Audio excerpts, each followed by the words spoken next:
వాక్యం వినే ప్రతి వ్యక్తి నా మీద అభిమానంతోనో పాస్టర్ ఏం చెప్పినా కరెక్టే చెప్తున్నా ఆలోచనతో కాకుండా మీరు ఆత్మలో ఉండి ఈ వచ్చే వాక్యము, ఈ వచ్చే ఆలోచన దేవుని నుండి కలిగిందా, ఇది దేవుని వలన కలిగిందా అని బైబిల్లో ఉన్న లేఖనాలతో సరితూసుకోవాలి. గుడ్డిగా ఏది నమ్మొద్దు, ఎవరు ఏం చెప్పినా. లేఖనాలను పరిశోధించిరి అని ఉంది బైబిల్. అలాగున్నవో లేవో భక్తి కలిగిన స్త్రీలు అసలు వాక్యం అలా ఉందా లేదా, ఈ వాక్యానికి ఇది విరుద్ధమా అని పరిశోధించాలి. ఆ సిచ్యువేషన్కు స్టిక్ ఆన్ కాలేదు కానీ, లొంగిపోలేదు కానీ, ఆ సిచ్యువేషన్ వెనుక ఎవరున్నారో గుర్తించాడు. ఆత్మీయులు అట్లా గుర్తించాలా. వదిలిపో పవిత్రాత్మ అంటే వదిలిపోయింది. ఆ దయ్యం పోయిన తర్వాత ఈ మనిషి మామూలు మనిషి అయిపోయింది. ఇక అప్పట్లాగా ఏం చెప్తలేదు, సోది చెప్తలేదు. తన లైఫ్ తనకు అర్థమైపోయింది. యవనస్తురాలు తన జీవితం ఏంటో తనకు అర్థమైపోయింది. ఆ మత్తు తొలగిపోయింది. కొన్నిసార్లు రకరకాల మత్తులలో ఉంటారు మనుషులు. మత్తు వదిలితే తప్ప నీ లైఫ్ నీకు అర్థం కాదు. అది ఏ మత్తు అన్నా అనుకోను. తాగితే మత్తు ఉంటుంది చూడు, అదో రకమైన మత్తు. ఎక్కువ తిండి తింటే మత్తు ఉంటుంది చూడు, అది అనేకమైన నిద్ర నిద్ర నిద్ర నిద్ర నిద్ర, విపరీతమైన ఆకలి. తింటూనే ఉన్నది. వాళ్ళ మమ్మీ వండి పెట్టలేకపోతున్నది, వాళ్ళ అత్త వండి పెట్టలేకపోతే ఎక్కడ పోతున్నది విపరీతంగా. ఈ మధ్యలో జరిగింది. విపరీతమైన ఆకలి, అదో రకమైన మత్తు.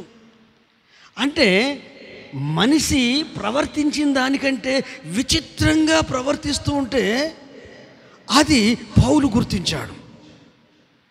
గుర్తించి అంతటితో ఆగిపోలేదు. ఆ డెవిల్ వెళ్ళగొడితే ఆయనకు సమాజం గౌరవం ఇచ్చిందా, విలువనిచ్చిందా, పూలదండలు వేసిందా, పూలు చల్లిందా, శాల్వాలు కప్పిందా, ఏం చేసింది? అంత ఒకటైపోయి బొడ్రాయి దగ్గర, కచ్చిరి దగ్గర, సావడి దగ్గర, ఎక్స్ రోడ్ దగ్గర మొత్తం గవర్నమెంట్ అధికారము సహకారం తీసుకొని, ఆ ప్రభుత్వం అదే సహకారం తీసుకొని వాళ్ళిద్దరి బట్టలు ఊడలాగారు, కడ్రాయిర్ల మీద ఉంచారు, బెత్తెలతో కొట్టారు, తీసుకువెళ్ళి సెరసాల్లో వేశారు, కాళ్ళకు బోండాలు వేశారు, చేతులకు సంఖ్యలు ఇట్లనో కాళ్ళకు అది ఒకటి చెక్క లాంటిది ఇట్లా ఉంటుంది అన్నట్టు వేసి లాకేయడం. కానీ వాళ్ళ మనసు ఎలా ఉంది, వాళ్ళ హృదయం ఎలా ఉంది? పౌలు శీలలైతే మధ్యరాత్రి ప్రార్థనలు చేయుచు కీర్తనలు పాడుచుండగా పరలోక గవర్నమెంట్ జోక్యం కలిగించుకుంది. భూకంపాలు వస్తే ప్రాణ నష్టం, ఆస్తి నష్టం జరుగుద్ది కదా. దేవుని ఎర్త్కేక్ అంటే భూకంపం, పరిశుద్ధాత్మ వలన కలిగిన భూకంపము బేడీలను ఊడగొట్టింది, చెరసాల తలుపులు తెరిసింది, చీకటి గమ్మింది, పవర్ లేదు. జైలరు కంగారు పడ్డాడు. నా చాప్టర్ క్లోజ్, ఎందుకంటే ఇది గట్టి కేసు. ఈ కేసు విషయంలో 1-10 సార్లు చెప్పిళ్ళు. ఖైదీలు పారిపోయి ఉంటారు, ముఖ్యంగా పౌలు కూడా పారిపోయి ఉంటాడు అనుకొని తన మనసులో అనుకుని ఇవన్నీ వాస్తవాలు కాదు. మన లైఫ్ అంతా స్పాయిల్ అయిపోవడానికి మెయిన్ రీజన్ ఏంటంటే ముందు మనం అనుకుంటాం, మనసులో అనుకుంటాం. ఈ అనుకునుడు ఏ రోజు నీ లైఫ్లో స్టాప్ అవుతుందో ఆ రోజు నిన్ను నువ్వు తెలుసుకుంటావు. ఇది నాకు 2013లో ఆ ప్రత్యక్షత దొరికింది. ఇక్కడ ఉన్న ప్రతి ఒక్కరు, మనుషులందరూ వాళ్ళు ఎక్కడున్నా కూడా 24 గంటలు వాళ్ళ ఆలోచన ఏంటంటే ఇతరుల గురించి మన మనసు ఆలోచిస్తుంది. ఆ ఆలోచించడం నీ మనసు ఆపివేసినప్పుడు అంటే మీకు అర్థమయ్యే భాషలో చెప్పనా, మనిషి మనసు ఏంటంటే టార్చర్, ఎదుటి వ్యక్తుల మీద ఇట్లా టార్చ్ లైట్ వేస్తూ ఉంటుంది.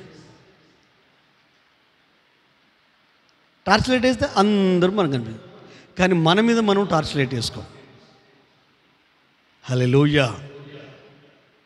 మీరు గమనించండి, దేవుడు దావీదు ఒక మాట అంటాడు, నా రహస్య పాపములు నీ ముఖ కాంతిలో కనిపిస్తున్నాయి. ఎప్పుడైతే అనుకున్న ఆ యొక్క జైలరు కత్తి దూశాడు, ఆయనకు భార్య పిల్లలు ఉన్నారు, చంపుకోవడానికి ప్రయత్నం చేశాడు. ఒకవేళ ఆ ప్లేస్లో నేనుంటే, ఒకవేళ మీరుంటే ఏమనుకుంటాం మనం? ఇది దేవుని శిక్ష, సావని కొడుకు సావని. సేవకుని నన్ను అంటాడా? మేమేం చేసాము? దయ్యాన్ని వెళ్ళగొడితే మమ్మల్ని తీసుకుపోయి జైల్లో వేస్తారా? అగౌరవపరిచి. హల్లెలూయా.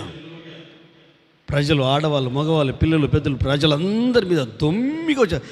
వీళ్ళేమో తాగుబోతులా, నరహంతకులా, రౌడీ సీటర్లా కాదు. దయ్యాన్ని వెలగొడితేంతనా, దేవునిలో ఉంటేంతనా, దైవికంగా ఉంటేంతనా ఉంటుంది. ఎందుకంటే సాతాను ప్రపంచంలో, సాతాను కాపురమున్న స్థలంలో నీవు నేను ఉంటున్నాం. ఈ లోకం యేసుని ప్రేమించదు, నిన్ను ప్రేమించదు.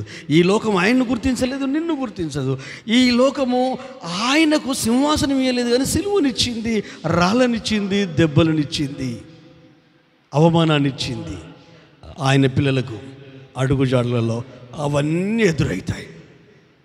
అప్పుడు మనం ఏం చేయాలి? పరిశుద్ధాత్మలో ఉండి ఆయన మీద ఆధారపడడం అలవాటు చేసుకోవాలి. ఈ అనుభవంలో ఉన్న ఈ సౌలు ఏం చేశాడు తెలుసా? ఈ పౌలు, అయ్యా నీ ప్రాణానికి హాని తలపెట్టుకోవద్దు, మేమే కాదు ఖైదీలలో ఎవరు కూడా మేము పారిపోలేదు అనే ఆ చిన్న వాయిస్ అతని లోపల ఎంత ధైర్యాన్ని, ఎంత ఆదరణను, ఎంత ఓదార్పు. నేను ఇంత ద్రోహం చేస్తే, ఇంతగా ఇబ్బంది పెడితే, ఇంతగా కష్టపెడితే ఏంది మనిషి? అదే ఆత్మీయత. హల్లెలూయా. అదే పరిశుద్ధాత్మ దేవుని కార్యము. అదే పరిశుద్ధాత్మలో ఉన్న మహత్యము. ఈరోజు మన అంశం ఏంటంటే, ఆధ్యాత్మికంగా ఎదుగుతున్నావా, ఆధ్యాత్మికంగా వెనుకబడుతున్నావా? హల్లెలూయా. ఆత్మీయంగా ఉన్న వ్యక్తి ఎలా ముందుకెళ్తాడు, ఆత్మీయంగా ఆ వెనుకబడిన వ్యక్తి ఎలా వెనుకకు బ్యాక్ అయిపోతారు. హల్లెలూయా. పోయినసారేమో విశ్వాసములో నిలిచి ఉన్నావా, దిగజారావా, వెనుకబడ్డావా అనే అంశం మీద మనం ధ్యానం చేసాం. ఈరోజు ఆత్మీయంగా ఎదుగుతున్నావా అంటే ఆరోహణమా, అవరోహణమా, తిరోగమనమా? తిరోగమనం అంటే వెనుకకి తిరిగిపోవడం, పురోగమనం అంటే ముందుకు వెళ్ళడం. హల్లెలూయా. ఏమన్నా పదాలు మాట్లాడే ముందు నా దగ్గర బైబిల్ ఇది తెలుగు నిఘంటు ఉంటుంది. నాకు చదువు ఎక్కువ లేదు కదా, ప్రతి మాట ఏదో నేను ఊహించి చెప్పొద్దు. ఆ తెలుగు నిఘంటువులో నాకు వచ్చిన ఆ పదాలను చూస్తా, ఇదేంటి అని చూసి ఆ నిఘంటువులో, తెలుగు నిఘంటువు ఉన్నదనుకో, ఇక నువ్వు ఎక్కడ మాట్లాడినా అంతే, దాంట్లో తిరుగుండదు. ఒట్టిగా వాక్యాలు చూసి చెప్పేది కాదు ఇది. హల్లెలూయా. నిరంతర పరిశ్రమ, నిరంతర శ్రమ, అభ్యాసం. హల్లెలూయా. అంటే భౌతికంగానే కాదు, ఆధ్యాత్మికమైన విషయాలు భౌతికంగా మీకు అర్థం చేయించాలంటే భాష తెలిసి ఉండాలి, భాష మాట్లాడడం తెలిసి ఉండాలి. తెలిసి ఉండాలంటే నేర్చుకోవాలి. వక్త కానీ, ఉపన్యాసకుడు కానీ, పాస్టర్ కానీ వీళ్ళు ఏం చేయాలంటే భాషను మార్చుకోవాలి. భాషే కదా, మాట్లాడడం తెలిస్తే దాచుకున్న మూటలు తీసుకొచ్చి ఇస్తారట. హల్లెలూయా. మన మాతృభాష తెలుగు, భావాలు మది నిండా ఉన్నాయి, దానికి భాష లేదు, బట్టలు లేవు, నగ్నంగా ఉంటుంది. దానికి అది ఏం ఆకారం ఉంటుంది? భావానికి బట్టలు తొడిగిస్తే, హల్లెలూయా, భాష తోడైతే అందులో దేవుని మహిమ దిగుతాయి. అచ్చా, ఈ భాష ఎక్కడనో లేదు, బైబిల్లోనే ఉంది, తెలుగు బైబిల్లో ఉంది. ఈ తెలుగు బైబిల్లో ఉన్న ఈ బైబిల్ ఊరికే చదువుతూ ఉండండి, ఆ భాష వచ్చేస్తూనే ఉంటుంది. హల్లెలూయా. ఎందుకు ఈ మాటలు చెప్తున్నాను? ప్రతి విషయంలో మనం నేర్చుకుంటూ ఉండాలి. మనమందరం నిత్య విద్యార్థులం, ఎంత పెద్దవాళ్ళమైనా ఎంత చిన్నవాళ్ళం. అందరిని చూసి నేర్చుకోవచ్చు, సమాజాన్ని చూసి నేర్చుకోవచ్చు, సంఘాన్ని చూసి నేర్చుకోవచ్చు, ప్రతి వ్యక్తిని చూసి నేర్చుకోవచ్చు. నేర్చుకోవాలన్న యాటిట్యూడ్ ఉంటే, టీచబుల్ యాటిట్యూడ్, నేర్చుకునే మనస్తత్వం ఉన్న వ్యక్తి అందరూ చూస్తూ ఉంటాంటే శిఖరానికి ఎదుగుతాడు. హల్లెలూయా. వాళ్ళు 5 నిమిషాలు మాట్లాడినా అక్కడ వాతావరణం మారిపోద్ది, వాతావరణం మారిపోద్ది. అయితే కొంతమంది భాష మీద కానీ, మనసు మీద కానీ, జీవితం మీద కానీ శ్రద్ధ పెట్టరు. నువ్వు దేని మీద శ్రద్ధ పెడితే అది పర్ఫెక్ట్ అవుతుంది. నీ జ్ఞానం మీద శ్రద్ధ పెట్టకపోతే అది మెరుగు పెట్టబడదు. అందుకే దేవుని పిల్లలుగా మన ఆధ్యాత్మిక జీవితం మీద మీరు శ్రద్ధ పెట్టకపోతే మీ గ్రోత్ ఆగిపోద్ది, మీ ఆశీర్వాదం ఆగిపోద్ది. దేవుడు చెప్పే మాటలు ఎలా ఉంటాయంటే బలపరుస్తాయి, సరిచేస్తాయి, గద్దిస్తాయి, హెచ్చరిక చేస్తాయి, జాగ్రత్త సూచనలు చెప్తాయి. అయితే మనం ఏది పట్టించుకోము కదా, అందుకే అభివృద్ధి ఉండదు, ఆత్మీయంగా కానీ భౌతికంగా కానీ. ఎద్దం ఉంటుంది, ఎదుగు బొదుగు లేకుండా ఉంటుంది. అంటే బాడీలో మార్పులు వస్తాయి కానీ మనసులో మార్పు రావు, ఆలోచనలో మార్పు రావు, అలవాట్లలో మార్పు రాదు, పద్ధతులలో మార్పు రాదు, స్వభావంలో మార్పు రాదు. ఎందుకు రాదు? అది గొంగలి పెరుగు చీతకోక చిలుక అవ్వడానికి అవకాశం ఇస్తలేం. మనం అవకాశం ఇవ్వాలి. పరిశుద్ధాత్మకు, వాక్యానికి, దేవునికి అవకాశం ఇవ్వాలి. ఈ పౌలు, అయ్యా నీ ప్రాణానికి హాని తలపెట్టుకోవద్దు, మేము ఇక్కడనే ఉన్నాము అనగానే వెంటనే ఒరే దీపాలు అంటించండి రా, ఈ కటిక చీకట్లో, ఈ మిడ్ నైట్లో నాకేం కనిపించట్లేదు అని దీపాలు అంటించేసి పౌలు దగ్గరికి వచ్చి సాష్టాంగ నమస్కారం చేశాడేమో. అయ్యా నువ్వు నమ్మిన యేసున్నాడే, ఆ యేసు ఇలాంటి స్వభావాన్ని ఇచ్చాడా? నువ్వు నమ్మిన క్రీస్తున్నాడే, ఆయన ఇలాంటి మనస్తత్వాన్ని ఇచ్చాడా అని, నువ్వు నమ్మిన ఆ యేసు నాకు కావాలి, నేనేం చెయ్యాలి అంటే ఆయన ఏమన్నాడు? ఒరే నేను పెద్ద పాస్టర్ని రా, నేనేం చెప్తే అది వినరా అనలేదు. ప్రభువైన యేసునందు విశ్వాసముంచుము, నీవును నీ ఇంటి వారును రక్షణ పొందుతారు. ఈ మాటలు విన్న తర్వాత ఆత్మీయంగా అభివృద్ధి పొందాలనుకున్నాడు కనుక ఆ మాట అన్నాడు. ఏ రోజైనా ఎప్పుడైనా మీరు అడిగారా ఆత్మీయుల్ని, నేను ఎక్కువసేపు ప్రేయర్లో ఉండాలంటే ఏం చేయాలి? వాక్యం నాకు అర్థం కావట్లేదు, చదవాలంటే ఏం చేయాలి? మీరు ఆదివారం వాక్యం చెప్తున్నారు, ఏదో వచ్చి వెళ్తున్నాను, నాకు సరిగా అర్థమవుతలేదు. కొన్ని సందర్భాలు చెప్తున్నారు, నాకు కొంచెం మెదడుకు ఎక్కుతలేదు, కొంచెం క్లారిటీ ఇస్తావా అని అడిగే సందర్భాలు ఏమైనా ఉన్నాయా? బిజీ లైఫ్ కదా. ఈ ప్రపంచంలో ఉన్నంతసేపు నీకు రెస్ట్ ఉండదు. ఎందుకంటే ఫ్యామిలీ, కుటుంబం, ఉద్యోగం, పిల్లలు, బాధ్యతలు, సమస్యలు, కన్నీళ్ళు, కలవరాలు, ఇదే నా లైఫ్, ఇదే నా లైఫ్. బైబిల్ అంటుంది నరుని ఆత్మ యెహోవా పెట్టిన దీపం. నీ బాడీ కంటే నీ ఆత్మ విలువైంది, నీ ఫ్యామిలీ కంటే నీలో ఉన్న ఈవి అయిన ఆత్మ విలువైంది. ఆ విలువైన ఆత్మ నీ శరీరంలో ఉండడం వల్ల సమాజంలో నీకు విలువ, సంఘములో నీకు విలువ. ఒకవేళ ఈ ఆత్మ నిన్ను విడిచిపెట్టింది అనుకో, ఇది ఒట్టి డెడ్ బాడీ. ఈ రోజులలో ఎట్లుంది? నైట్ చనిపోయారంటే మధ్యాహ్నం వరకు తీసేయాలి. అరే మంచి వ్యక్తి ఆయన, ప్రేమగల్లోడే, ఊరుకు మేలు చేశాడు, ప్రపంచానికి మేలు చేశాడు, చాలామందికి డబ్బు పంచిపెట్టాడు, చాలా వ్యక్తిత్వం మంచి, అన్నీ మంచియే, నో ప్రాబ్లం. అసలు వ్యక్తి లోపల లేడు. కొంచెం లేట్ అయిపోతే మాకు పనులు ఉన్నాయి, మళ్ళీ మేము మా ప్రాంతాలకు వెళ్ళాలి, మేము దూరం నుండి వచ్చేసాం. ఆ ఇంటికి బరువే, ఆ పీనుగా, ఆ శవము, ఆ కుటుంబానికి బరువే, ఆ గ్రామానికి బరువే. అన్నీ ఏర్పాట్లు చేస్తూనే ఉంటారు. తీసుకుపోయి దాచుకోరు ఆ శవాన్ని. దానికే విలువ లేదు. విలువ లేని దానికి విలువ వచ్చిందంటే నీలో ఉన్న ఆత్మ. అందుకే యేసు ప్రభు చెప్పే మాట ఏంటంటే, సర్వలోకమును సంపాదించుకొని ఒకడు తన ఆత్మను పోగొట్టుకుంటే వానికి ఏమి ప్రయోజనమో.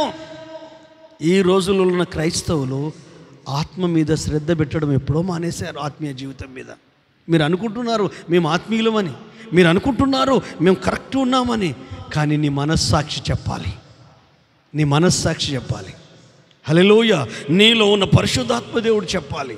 చాలా విషయాల్లో బ్యాక్ అయిపోయావు, నార్మల్ మనిషిగా మారిపోయావు. నువ్వు పేరుకు విశ్వాసవే. నేతి బీరకాయ అంటారు. నేతి అంటే ఏంటిది? నెయ్యి. నేతి బీరకాయ అంటే నెయ్యి ఉంటుంది అందులో. లక్షద్వీపేటలో అక్కడ నేతి బీరకాయ చెట్టు ఉంటే డౌట్ వచ్చి అడిగారు, ఇందులో నెయ్యి ఉండదా? పేరే నేతి బీరకాయ పాస్టర్, అందులో నెయ్యి ఉండదు అన్నారు. పేరుకు క్రైస్తవులు, క్రీస్తును కలిగిన క్రైస్తవులమా? క్రీస్తు ఎప్పుడైనా ఏం చెప్తాడంటే, యోహాన్ పత్రిక 3వ పత్రిక 2వ వచనము, ప్రియుడా నీ ఆత్మ వర్ధిల్లుచున్న ప్రకారము నీవు అన్ని విషయంలో వర్ధిల్లుచు సౌఖ్యముగా ఉండవలనని నేను ప్రార్థన చేస్తున్నాను అంటాడు. ఏం వర్ధిల్లాలి? మొదట ఆత్మీయ జీవితం వర్ధిల్లాలి. భౌతిక జీవితానికి ఇచ్చినంత విలువ, భౌతికమైన వాటికి ఇచ్చినంత విలువ ఆత్మీయ జీవితానికి ఇవ్వము. నీ ప్రాణం ఉన్నది కనుకనా నీకు బంధువులు, రక్త సంబంధులు, అన్నదమ్ములు, భార్య పిల్లలు, బహుబంధాలు, ఈ సమస్యలు, కష్టాలు, నష్టాలు. కానీ ఈ ఆత్మ వెళ్ళిపోయింది అనుకో, మన తాత వెళ్ళిపోయాడు, మన ముత్తాత వెళ్ళిపోయాడు, మన కుటుంబ సభ్యులు వెళ్ళిపోయారు. ఏది ఆ బంధం ఎక్కడికి పోయింది? ఆ ప్రేమలు ఎక్కడికి పోయాయి? లేదు కదా. ఈ భూమి మీద ఉన్నంత వరకే. కానీ క్రీస్తు రక్త సంబంధము ఇక్కడ కన్ను మూస్తే అక్కడ ఆరంభమవుతుంది ఎటర్నల్ లైఫ్, నిత్య జీవము. హల్లెలూయా. యుగాయుగాలు. ఊరికినే రాశాడా యేసన్నా పాట? ఎవరు సమీపించలేని పల్లవి. నువ్వు మొదటి చరణం పాడదాం. సమీపించలేని తేజస్సులో నివసించు నా యేసయ్యా, ఎవరు సమీపించలేని తేజస్సులో నివసించు నా యేసయ్యా, నీ మహిమను ధరించిన పరిశుద్ధులు నా కంటబడగానే, నీ మహిమను ధరించిన పరిశుద్ధులు నా కంటబడగానే, ఏ మౌదునో నేనే మౌదునో, ఏ మౌదునో నేనే మౌదునో, ఏ మౌదునో నేనే మౌదునో, ఏ మౌదునో నేనే మౌదునో, ఎవరు సమీపించలేని తేజస్సులో నివసించు నా యేసయ్యా, జయించిన వారితో కలసి నీ సింహాసనమునే చేరగా, జయించిన వారితో కలసి నీ సింహాసనమునే చేరగా, ఎవరికి తెలియని ఓ క్రొత్త పేరుతో నిత్య మహిమలో నన్ను పిలిచే ఆ శుభవేళ, ఎవరికి తెలియని ఓ క్రొత్త పేరుతో నిత్య మహిమలో నన్ను పిలిచే ఆ శుభవేళ ఏమవుదునో నేనేమవుదునో ఏమవుదునో నేనేమవుదునో ఏమవుదునో నేనేమవుదునో ఏమవుదునో నేనేమవుదునో. హల్లెలూయా. గట్టిగా చెప్పలు కూడా ప్రభు స్తుతిద్దామా. హల్లెలూయా, హల్లెలూయా. నిజంగా మీరు గుర్తుపెట్టుకోండి, ఈ బాడీలో మనం ఉన్నాం కదా, మనమంటే ఈ బాడీ కాదండి, గుర్తుపెట్టుకోండి. మనమంటే ఈ బాడీ కాదు. నేను ఆత్మను, నాకు ప్రాణముంది, నేను శరీరంలో ఉన్నాను.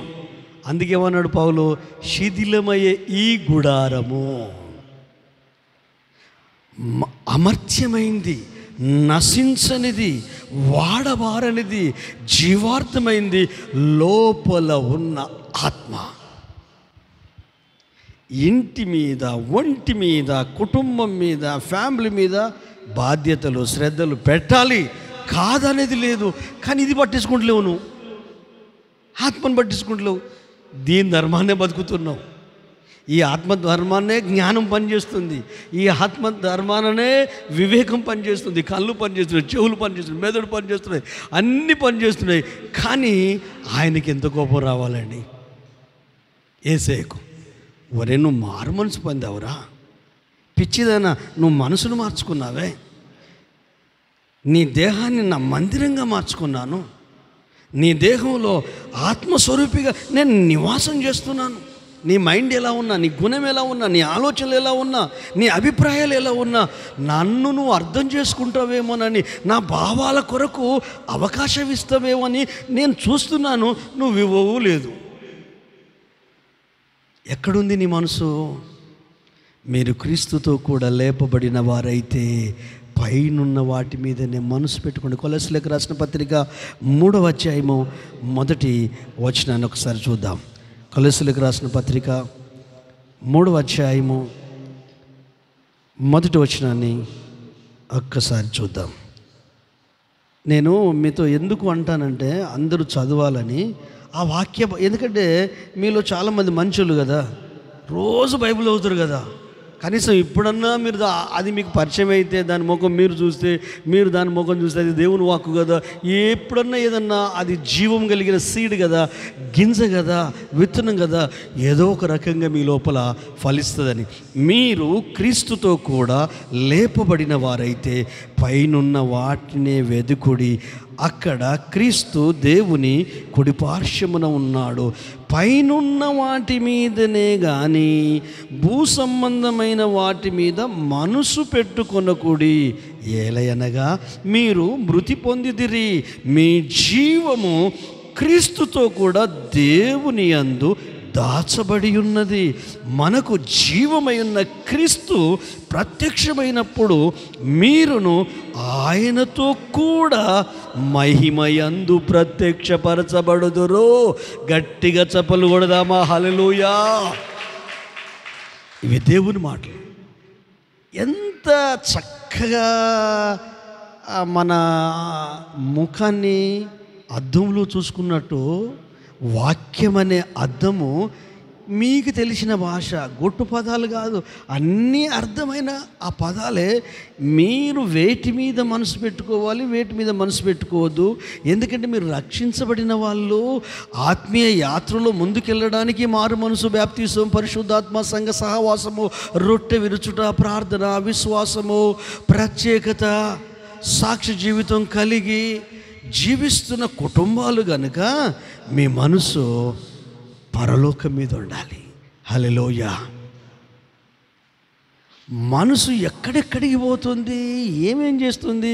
నేను చెప్పాను కదా మీకు, చాలామందికి మనసుకు శరీరం లేదు. హల్లెలూయా. మనకు శరీరం ఉంది, మన మనసుకు శరీరం లేదు. అది ఎట్లా పడితే అట్లా ఆలోచిస్తుంది, ఎట్లా పడితే అట్లా తిరుగుతుంది. దానికి బ్రేకులు లేవు, బెల్లులు లేవు. హల్లెలూయా. అది ఇప్పుడు ఇక్కడ కూర్చున్నారా, మీ మైండ్ ఇంకోటి నడుస్తూనే ఉండే, లోపల నడుస్తుంది. ఏం గుర్తొచ్చిందో తెలియదు మీకు. అది దాన్ని గట్టిగా పట్టుకో, ఇక్కడ ఉండు. బుద్ధి లేని మనసు, అక్కడ వాక్యం వస్తుంది వినే అని దానికి చెప్పు నువ్వు. హల్లెలూయా. దాన్ని మచ్చిక చేసుకో. నీ లైఫ్లో చిందరవందర చేసేది అదే. నేను అమాయకునిగా, మూర్ఖురాలుగా మార్చేది అదే. అందుకే నీ మనసు మీద నీ యొక్క నియంత్రణ కావాలి. ఎవరెవరిని మార్చలేమండి.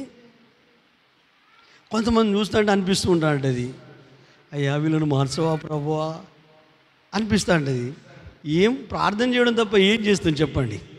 ఇప్పుడు నేను వాక్యం చెప్పడం తప్ప ఏం చేస్తాను చెప్పండి?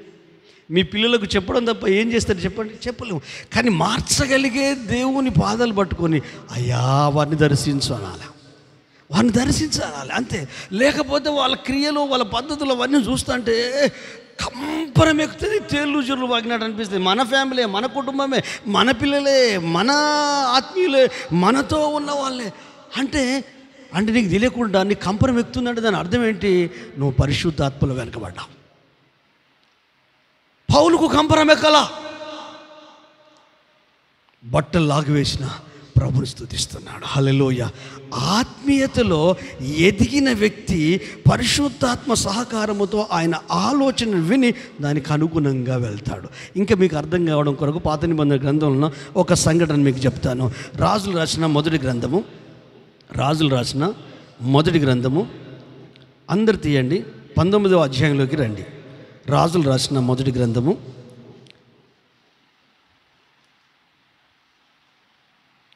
19వ అధ్యాయంలోకి రండి. 19వ వచనం నుండి చివరి వరకు చదువుకుందాం. అందరు రండి. ఏలియా అచ్చటి నుండి పోయిన తర్వాత అతనికి షాపాతు కుమారుడైన ఎలీషా కనబడెను. అతడు తన ముందునున్న 12 అరకల ఎడ్ల చేత దుక్కి దున్నుచు 12వ అరక తాను తోలుచుండెను. ఏలియా అతని చేరబోయి తన దుప్పటి అతని మీద వేయగా అతడు ఎడ్లను విడిచి ఏలియా వెంట పరిగెత్తి, నేను పోయి నా తల్లిదండ్రులను ముద్దు పెట్టుకొని తిరిగి వచ్చి నిన్ను వెంబడించెదనని చెప్పి అతనిని సెలవు అడగగా అతడు, పోయి రమ్ము, నా వలన నీకు నిర్బంధము లేదని చెప్పాను.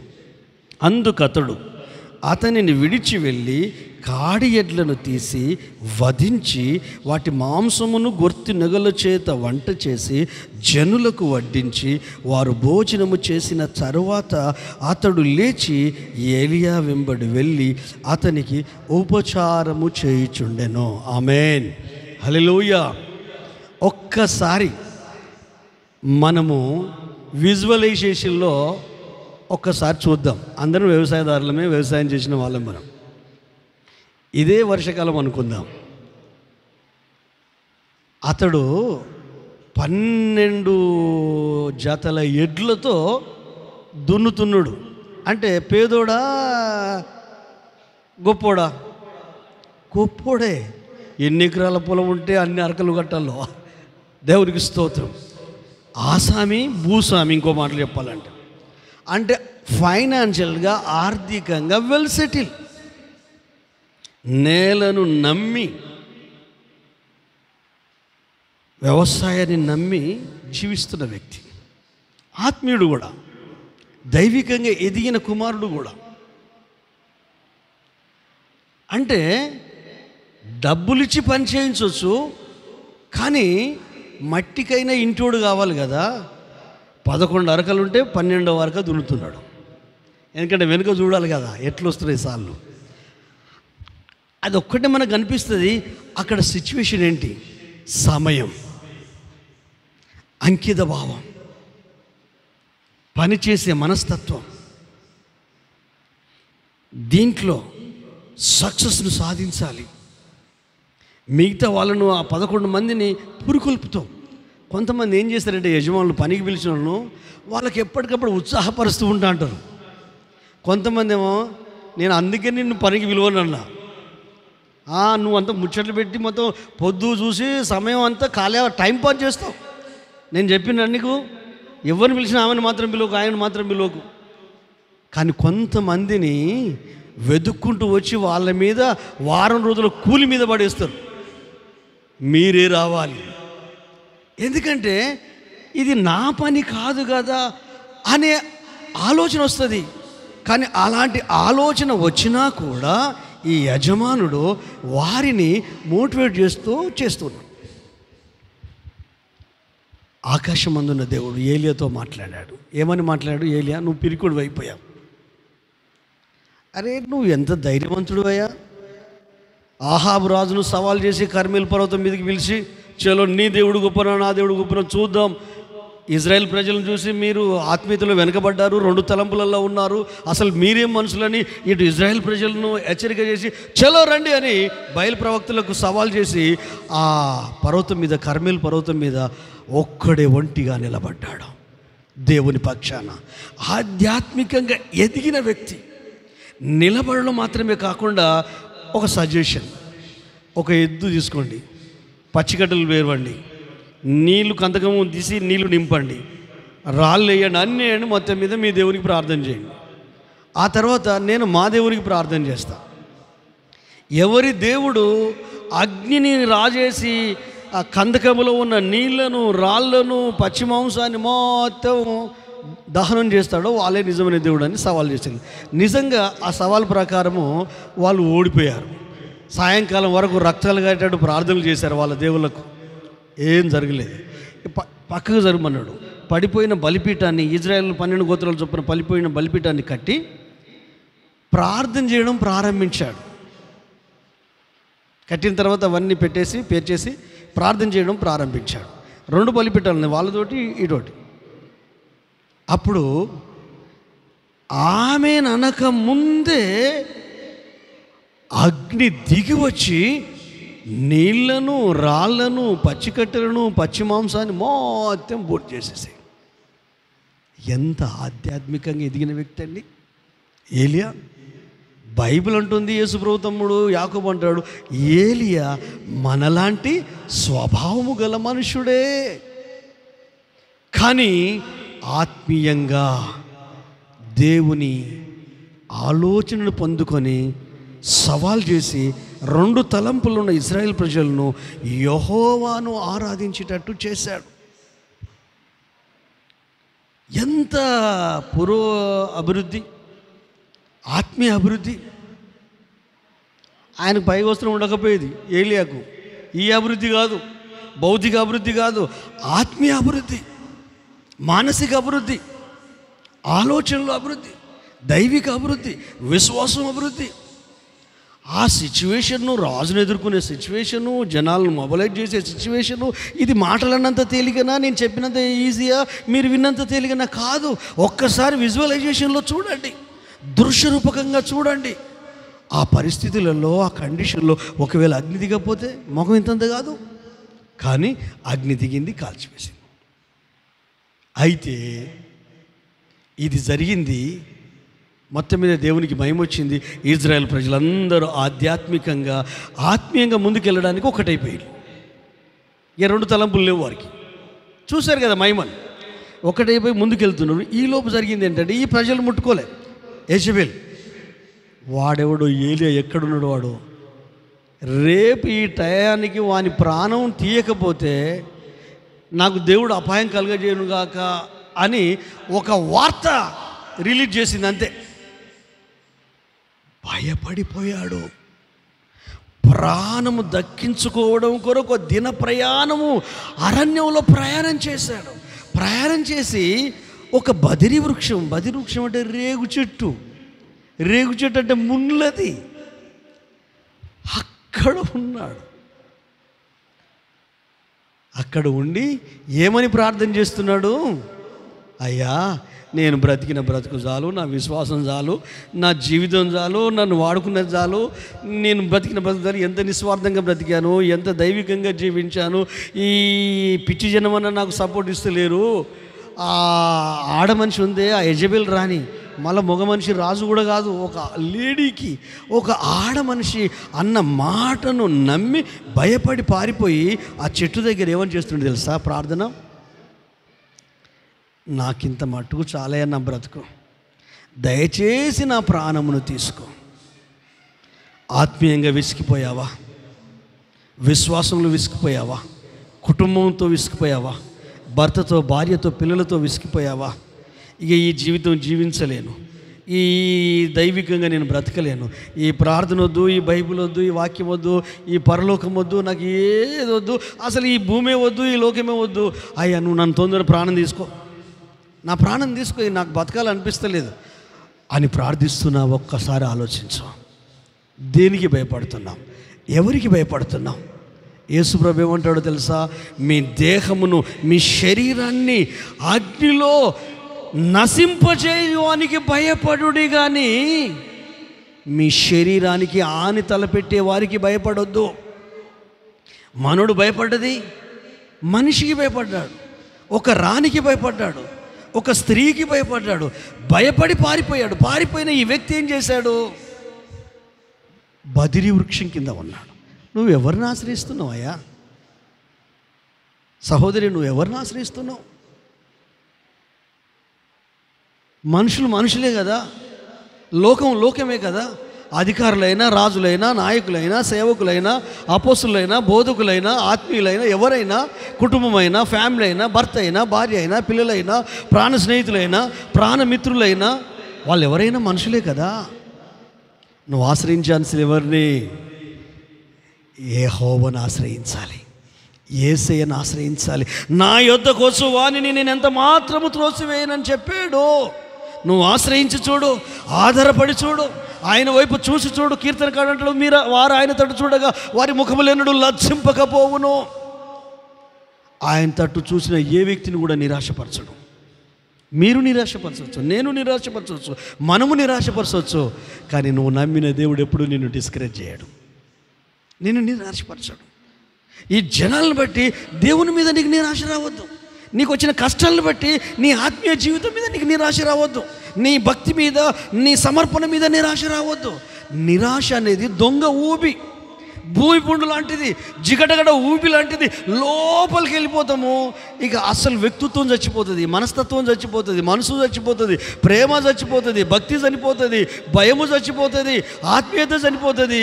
ఒక నార్మల్ మనిషిలాగా మారిపోతాం.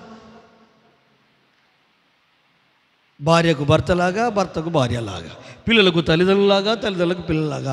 కానీ ఏముండదు. ఆత్మ ఏమైపోయింది? పారిపోయింది. మందిరంలోనే ఉండొచ్చు, కాదనను. ప్రార్థనే చేసుకుంటూ ఉండొచ్చు, వ్యక్తిగత ప్రార్థన, నువ్వు బైబిల్ చదువుతూ ఉండొచ్చు, నువ్వు దేవుని సన్నిధిలో ముందుకు వెళ్తూ ఉండొచ్చు, కానీ ఆత్మీయంగా నిన్ను నువ్వు చూసుకో. ఎక్కడ వెనకబడ్డావు? ఏ విషయంలో వెనకబడ్డావు? ఏవి చేయకుండా తప్పిపోతున్నావు? వేటిని పక్కకు పెట్టావు? పారిపోతున్నావు. ఎక్కడికి పారిపోతావు? దేవుని కనులకు మరుగుగా ఉంటావా? సరే, నువ్వు పారిపో. భూమిలో ఎక్కడికి పారిపోతావు? పారిపెట్టుకో. బూదిగంతంలో పారిపోతావు, పారిపో. భూమి అట ఏసేకి ఏంటిదట? పాదాలు పెట్టుకునే పీట. అంటే నువ్వు పారిపోతున్నావని బదిరి వృక్షం కింద ఉండొచ్చు, నీవు ఇంకెక్కడో ఉండొచ్చు, నువ్వు ఫారెన్లో ఉండొచ్చు, కొంతమంది తప్పించుకోవడం కొరకు వెళ్ళిపోయి వేరే దేశంలో ఉంటున్నారు కదా, అట్లా వెళ్ళిపోయి ఉండొచ్చు. కానీ నువ్వు ఎక్కలేవు, ఆయన పాదాల చుట్టే తిరుగుతున్నావు.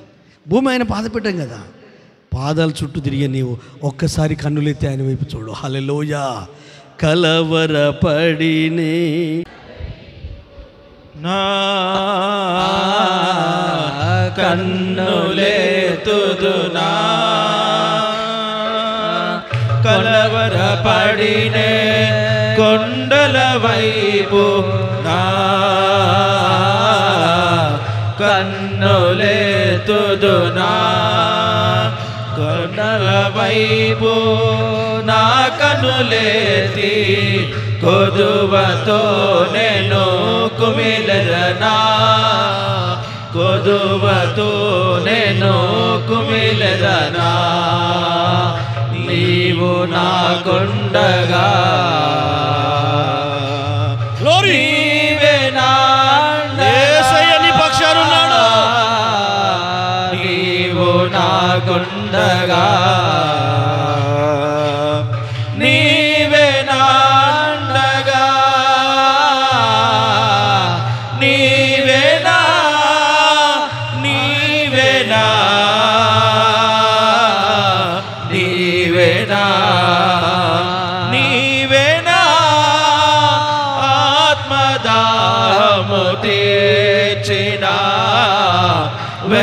వెంబడించిన బండవో నీవేనా ఆత్మదాహము తీర్చిన వెంబడించిన బండవో కొండల వైపు నా కనులేతి కొదువతో నేను కుమిలెదనా కొదువతో నేను కుమిలెదనా సర్వకృపానిధివి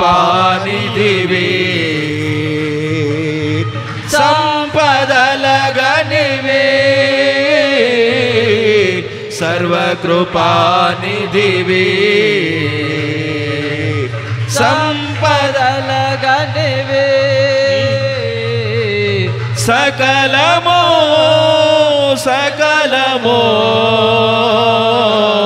సకలము సకలము చేయగలని వైపేనా కన్నులెత్తి చూచెదా సకలము చేయగలని వైపేనా కన్నులెత్తి చూచెదా కొండల వైపు నా కనులెత్తి కొదువతో నేను కుమిలెదనా కొదువతో నేను కుమిలెదనా నిత్యము కదలని సియోను కొండపై నిత్యము కదలని సియోను కొండపై యేసయ్యా యేసయ్యా యేసయ్యా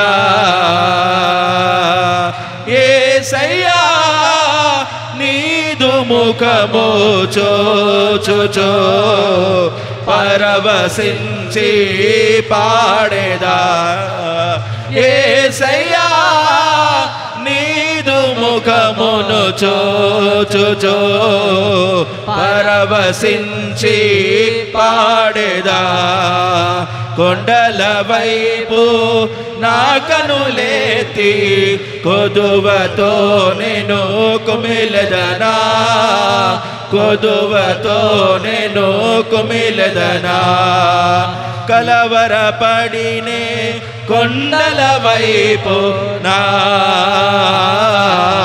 కన్నులెత్తుదునా కొండల వైపు నా కనులెత్తి కొదువతో నేను కుమిలెదనా కొదువతో నేను కుమిలెదనా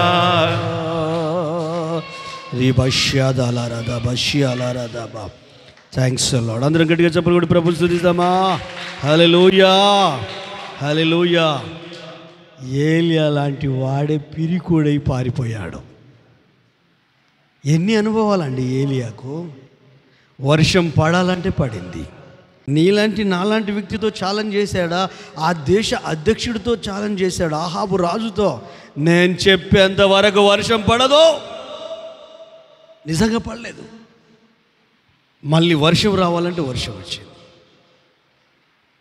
ఈ పిచ్ మెంటాలిటీలో ఉన్న ప్రజలు చూసి ఎంతకాలం ఈ టూ టైప్ ఆఫ్ మైండ్స్తో ఉంటారు, రెండు తలంపుల మధ్య జీవిస్తారు.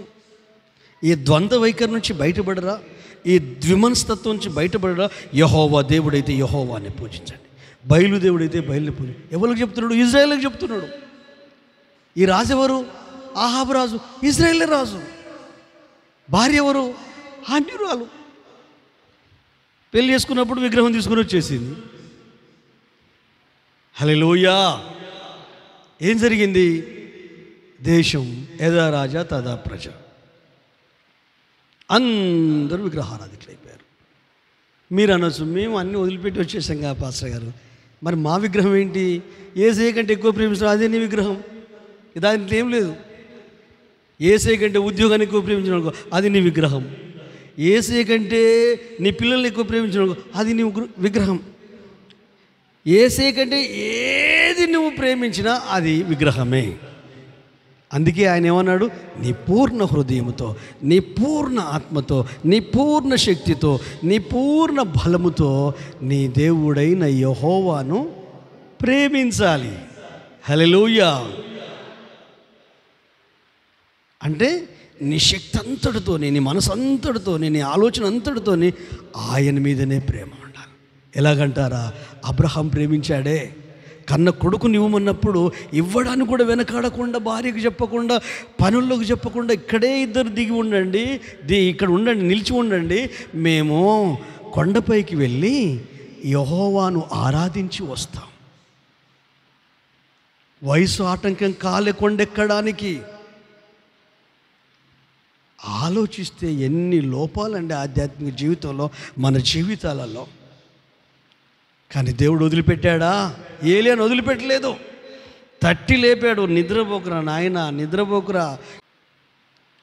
నిద్రపోతున్న వ్యక్తిని తట్టి లేపి, నాయన దేవుడు నిన్ను వదిలిపెట్టలేదు, నువ్వు చేయాల్సిన పనులు ఉన్నాయి, లే, ఇదిగో బుడ్డి ఉంది, నీళ్ళ బుడ్డి, ఇదిగో రొట్టె ఉంది, తిను. శక్తికి మించిన ప్రయాణం చేయవలసి ఉంది. హల్లెలూయా. ఇంకా నీ యొక్క యాత్ర పరిపూర్ణంగా ముగించబడదు. నువ్వు లాస్ట్లో చేయవలసిన ఒక పని ఉంది. ఆ పని చేసిన తర్వాతనే నేను అద్భుత రీతిగా తీసుకెళ్తా అని చెప్పి ఏం చేశాడు తెలుసా? ఆ దూత లేపి ఆ రొట్టె, ఆ నీళ్ళ బుడ్డి, వాటర్ తాగి ఇక పరిగెత్తాడు. కొండ దగ్గరికి వెళ్ళాడు. అప్పుడు భూకంపం వచ్చింది, మెరుపు పుట్టింది, శబ్దం వచ్చేసింది. ఆ తర్వాత అంత నిమ్మలమైన తర్వాత ఒక వాయిస్ వినబడింది, ఇజ్రాయిల్ మీద, యూదా వారి మీద 2 వ్యక్తులను రాజులుగా అభిషేకించాలి. ఆ తర్వాత నీ కుమారుగా ఇంకొక వ్యక్తిని నేను ఎన్నుకున్నాను. చూడండి 16వ వచనం, అదే 19వ అధ్యాయంలో, ఇజ్రాయేలు వారి మీద నిన్సి కుమారుడైన యెహూకు పట్టాభిషేకము చేయుము, నీ కుమారుగా ప్రవక్త యుండుటకు అబెల్మా ఓలావాడైన షాపాతు కుమారుడైన ఎలీషాకు అభిషేకము చేయుము. హల్లెలూయా. అప్పుడు 19వ వచనం, ఏలియా అచ్చటి నుండి పోయిన తర్వాత అతనికి షాపాతు కుమారుడైన ఎలీషా కనబడెను. అతడు తన ముందరున్న 12 అరకల ఎడ్ల చేత దుక్కి దున్నుచుండెను. ఆ 12వ అరక తాను తోలుచుండెను. ఏలియా అతని చేరబోయి తన దుప్పటి అతని మీద వేయగా అతడు ఎడ్లను విడిచి ఏలియా వెంట పరిగెత్తి. ఆహా, ఎంత వండర్ఫుల్ అండి. గట్టిగా చప్పట్లు కొడతారా? ఇందులో ఏముందని చప్పట్లు కొట్టమంటున్నారు అని మీరు అనుకోవచ్చు. ఆత్మీయంగా ఉన్న వ్యక్తి ఏం చేస్తాడో అండి. వ్యవసాయం అంటే పిచ్చి ఇష్టం ఉన్నట్టున్నది ఎలీషాకు. కొంతమంది ఉంటారు కదండి, డే అండ్ నైట్ అక్కడనే ఉంటారు, ఇంట్లో కూడా ఉండరు. వాళ్ళు ప్రేమ కుటుంబాన్ని, ఫ్యామిలీని పోషించేది కాబట్టి. అయితే ఏం చేశాడు తెలుసా? దుప్పటి ఎప్పుడైతే మీద పడిందో దున్నుతున్న అరకను వదిలిపెట్టి పరిగెత్తి ఏలియా దగ్గరికి వెళ్ళాడు. హల్లెలూయా. పాస్టర్ ఒక్క 2 నిమిషాలు, పాస్టర్ ఒక 5 నిమిషాలు, పాస్టర్ ప్రవక్త కదా ఆయన, కొంచెం అలా పని మీద ఉన్నా కదా, కొంచెం ఆగు, ఈ సాలిటీ తిప్పి ఇక్కడ ఆపేసి వచ్చా అన్నాడా? వెంటనే చదవండి, నా మాటలేవి, మేము యేసయ్య మాటలు చూడండి, ఒక్కసారి చూడండి. 16వ వచనం ఒకసారి, 19వ వచనం, ఏలియా అచ్చటి నుండి పోయిన తర్వాత అతనికి షాపాతు కుమారుడైన ఎలీషా కనబడను. అతడు తన ముందరున్న 12 అరకల ఎడ్ల చేత దుక్కి దున్నుచు 12వ అరక తాను తోలుచుండెను. ఏలియా అతని చేరబోయి తన దుప్పటి అతని మీద వేయగా అతడు ఎడ్లను విడిచి ఏలియా వెంట పరిగెత్తి, నేను పోయి నా తల్లిదండ్రులను ముద్దు పెట్టుకొని తిరిగి వచ్చి నిన్ను వెంబడించెదనని చెప్పి అతనిని సెలవడగగా. ఆ మనిషిలో ఉన్న మనస్తత్వాన్ని చూడండి. దుప్పటి మీద పడడం అంటే తెలిసిపోయింది, సేవకు పిలుస్తున్నాడు. దుప్పటి మీద పడడం అంటే ఆత్మీయంగా ఎదగడం కొరకు, ప్రభు రాజ్య వ్యాప్తి కొరకు పిలుస్తున్నాడు, విశ్వాసిగా పిలుస్తున్నాడు. బైబిల్ చెప్తుంది కదా, పేతురు గ్రంథకర్త, ఇది సేవకులను ఉద్దేశించిన వాక్యము కాదు.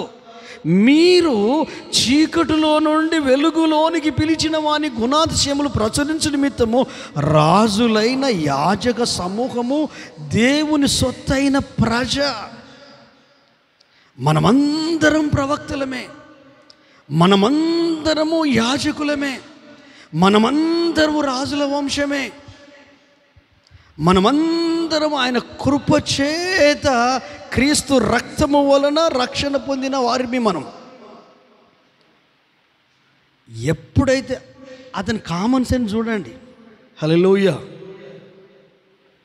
అతని వ్యక్తిత్వాన్ని చూడండి. మనం చేసే పనులు, మన నిర్ణయాలు, నువ్వు ఆత్మీయుడువా అధముడువా, లేకపోతే ఆధ్యాత్మికంగా వెనుకబడ్డావా, నువ్వు ముందుకెళ్తున్నావా, ఎదిగిన వ్యక్తివా ఎదగని వ్యక్తివా అనేది మనకు కనిపిస్తుంది. ఇప్పుడు అప్పుడప్పుడు డాక్టర్లు చెప్తారు కదండి, పిండం లోపల ఎదగకపోతే, ఏ అవయవాలు ఎదగలేదు చూస్తారు, 3 నెలలు 4 నెలలు చూస్తారు. చూసిన తర్వాత ఏం ఎదుగుతలేదు, మెదడే లేదు, ఎదుగుతలేదు అంటే ఏం చేస్తారు డాక్టర్? ఆపరేషన్ చేయాలి. ఆధ్యాత్మికంగా అలాగూ ఎదుగు బొదుగు లేకుండా ఉన్నావేమో, నిన్ను నువ్వే పరీక్షించుకోవాలి. ఎందుకంటే సిద్ధపాటు 9 నెలల 15 రోజులు పడుతుందండి తల్లి గర్భంలో శిశువు రూపుదిద్దుకోవడానికి. ఇంచుమించు 9 నెలల 15 రోజుల తర్వాత బయటకు వచ్చేస్తాడు. హల్లెలూయా. పరిపూర్ణంగా ఆ టైం వరకు ఆ తల్లి గర్భంలో ఉండాలి. పరిశుద్ధాత్మలో ఒదిగి ఉన్న నీవు ఆధ్యాత్మికంగా క్రీస్తు సారూప్యము రూపుదిద్దుకోవాలి. ఈ వ్యక్తి చేసిన పని ఏంటంటే, తనకు తెలుసు దుప్పటే కానీ అర్థమైపోయింది, చేలో నా జర్నీ స్టార్ట్ అవ్వాలి. హల్లెలూయా. నువ్వు రక్షించబడి మారు మనసు పొందావు అంటే నీ జర్నీ అప్పుడే స్టార్ట్ అయింది. నీ దారి మారుతుంది, నీ తువ్వ మారుతుంది, నీ ఆలోచనలు మారుతాయి. ఎందుకంటే నీ లైఫ్ ఏమవుతుంది, అబౌట్ టర్న్ అంటారు చూడండి, చల్ తిరగడం, ఇట్లా తిరగడం, అంతే, తిరిగింది, ముందుకెళ్ళాలిగా ఆధ్యాత్మిక లోకంలో నుండి క్రీస్తు వైపు తిరిగింది. కాబట్టి ఆ సిలువలో ఉన్న రక్షణ పొందుకున్నాం. కాబట్టి ఆ పరమ సియోను కొరకు, ఆ నిత్య మహిమ కొరకు, ఆ జీవం క్రీస్తులో దాచబడి ఉంది కదా, ఆ జీవం కొరకు జర్నీ స్టార్ట్ చేయాలి. మనోడు ఏం చేశాడంటే సడన్గా పని ఆపేశాడు. వాళ్ళు చెప్పాడు ముందున్న వాళ్ళకి, ఏబాయ్ ఒక్క నిమిషం ఆపే, ఎందుకు ఏమిటి అని వాళ్ళు అడగాల. వాళ్ళ నుంచి ఫస్ట్ ఉన్న వ్యక్తిని ఆపేసరికి అన్నీ ఆగాయి. వెంటనే ఏలియా దగ్గరికి పరిగెత్తుకొని పోయినట్టుంది. పరిగెత్తుకోవడం అంటే చూడండి, ఒక్కసారి ఆలోచించండి ప్లీజ్. ఆ పదాన్ని చూడండి, పదంలో భావాన్ని చూడండి. పరిగెత్తడం వేరు, నడవడం వేరు, నత్తనడక వేరు, సోమరివారం వేరు, మజ్జు వేరు, యాక్టివ్నెస్ వేరు, చురుకుదనం వేరు. ఆరోగ్యంగా ఉన్న వాళ్ళంతా చురుకుగా ఉంటారు, సుఖాన్ని ప్రేమించే వాళ్ళంతా ఒళ్ళల్వనియరు. అసలు నువ్వు ఎక్కువ కాలం బ్రతకాలంటే నీ బాడీ ఎప్పటికీ వర్క్ చేస్తున్నాడు. మాకేం పనులు లేవంటే వాకింగ్ చేయి, మాకేం పనులు లేవు అన్ని మా వాళ్ళు చూస్తారంటే బండి పక్కకు పెట్టి సైకిల్ తొక్కడం మొదలుపెట్టు, ఎక్కువ సంవత్సరాలు బ్రతుకుతావు. ఇప్పుడు అందరు సైకిల్లే తొక్కుతున్నారు అనుకోండి, వాళ్ళ అనారోగ్యం దృష్ట్యా. హల్లెలూయా. మీరు చూడండి మన తాత ముత్తాతలను, మన నాన్న వాళ్ళని చూడండి, వాళ్ళు ఎన్ని ఎట్లున్నా గీరకాయలు ఎక్కువ ఉండేది. చనిపోయేంత వరకు కూడా వాళ్ళు మంచాల పడ్డ దాఖలాలేదు. మన పితరులు అంటే మీ తల్లిదండ్రుల తాలూకా వాళ్ళు, అందులో మీ తండ్రులు కూడా ఉండొచ్చు. ఎందుకు వాళ్ళు ఒట్టుకుంటారు? మా నాన్న ఒట్టి ఉండకపోయేది. ఈ సంచులు ఉంటే చూడు, ఏది మనం బియ్యం సంచులు ఉంటాయి కదా, వాటి అన్నీ తీసేసి పగ్గాలు చేస్తూ ఒట్టుకుండకపోయేది. ఇల్లంతా శుభ్రం చేస్తూ ఉండేది, అటు శుభ్రం చేస్తూ ఉండేది. మనకు ఊరికే పని పని పని, ఏంది ఈ పని అనుకున్నాం. మీరు పని చేస్తేనే ఆరోగ్యంగా ఉంటారు. వాషింగ్ మిషన్లు వచ్చాయి కదా పని ఉండదు, గ్యాస్లు వచ్చాయి కదా పని ఉండదు, కట్టెలు తెచ్చుకునేది, అది తీసుకునేది, అన్నీ మెల్లమెల్ల సుఖం ఎక్కువైంది కనుక ఆయుష్ తగ్గింది. కానీ ఎంతైతే ఈ శరీరం ఎంత కష్టపడితే ఈ యంత్రం అంత ఆరోగ్యంగా ఉంటుంది, అంత దేవుని కృప అనుగ్రహింపబడుతుంది. అందుకే ఆసామైనప్పటికీ భూసామైనప్పటికీ పనిచేస్తున్న వ్యక్తిని ఆ దుప్పటి ఆపిన వెంటనే అక్కడ ఆగిపోయి ముందున్న వాళ్ళకి సిగ్నల్ చేశాడో, కొంచెం సిగ్నల్ చేశాడో, అక్కడ ఆపి వెళ్ళి పరిగెత్తాడని ఉంది. ఇప్పుడు మీరు ఆలస్యంగా వచ్చిందనుకో, పరిగెత్తుతారా మందిరంలోకి? అంటే ఇది ఎక్కువ వాడతలేమన్నాడు, అంతే, వేరేం లేదు. నేను ఎక్కడికి వెళ్తున్నాను? జీవం కలిగిన దేవుణ్ణి. యోహాన్ పాస్టర్ చర్చి కాదు, లేకపోతే ఇది మడికొండలది కాదు, లేకపోతే ఇది ఫేతో మినిస్ట్రీ కాదు, నా యేసయ్యను కలుసుకోవడానికి వెళ్తున్నా, ఆలస్యం అయిపోయిందని పరిగెత్తుకొని రావాలి. మీరు ఏం చేస్తారు? నేను వచ్చినా బయట ఉంటారు, మీకు దండాలు, మీరు మంచోళ్ళు. హల్లెలూయా.